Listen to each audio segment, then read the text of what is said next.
It's time for a look at the week ahead here in Thailand and Pattaya. I'm Adam, this is TPM Media.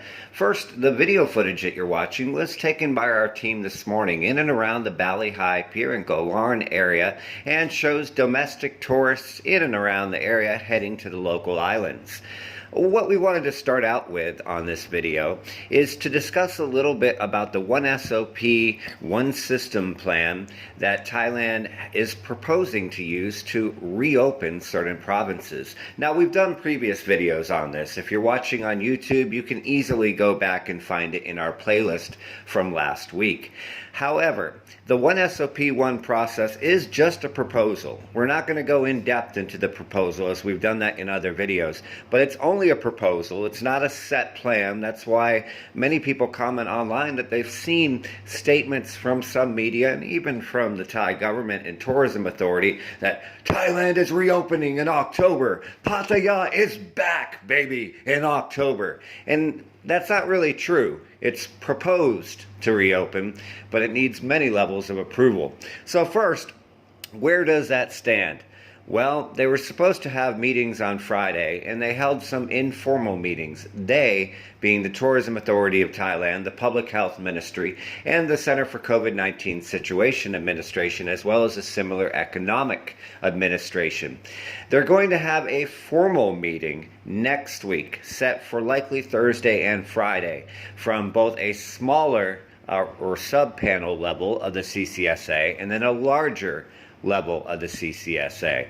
Once those two meet together, they will then meet with the CESA, which is the economic side, and if all of those approval on these proposals, it'll go to the Thai cabinet for final approval and publishing in the Royal Gazette as an order. If this sounds like a lot of levels to go through, well, it is. And that's pretty much the reason why all these proposals are in place. Is it possible that Pattaya will open as early as October? Yes and no. Now, remember, when the Phuket Sandbox opened, the actual orders and laws and final steps actually didn't get into place until just days before the first tourists, quote unquote, actually mostly long-term expats, arrived to the country. That appears to be the case with this as well, as it's unlikely that any final meetings will be done until the end of September. Keep in mind too, especially for those not here, that Pattaya is still under a dark red zone restriction. What that means for those not familiar is we still have things like a nightly curfew from 9 o'clock p.m. to 4 o'clock a.m. Nightlife has been closed for almost 6 months and counting, and no sign of it opening anytime soon. And there's still restrictions on a lot of other businesses and things in the area as well due to COVID-19.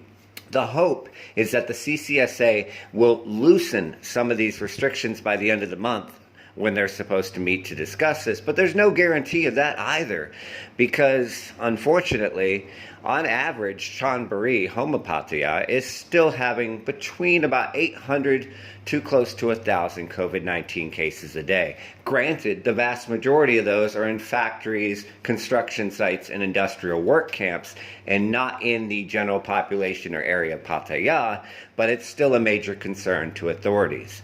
So for next week, we will keep our eyes very close on the meeting with the CCSA and the proposal on the One SOP, One process. But we really wanted to make it clear to all of our readers that at this time, it is still only a proposal. And even if approved, you will still need to do things likely like stay at a SHA Plus hotel, which is one that basically all the staff is vaccinated for, as well as go through testing and paperwork and other processes. The good news is things are improving, slowly but steadily, and they are improving. And once things are open, it will be much better than 14 days in a hotel room.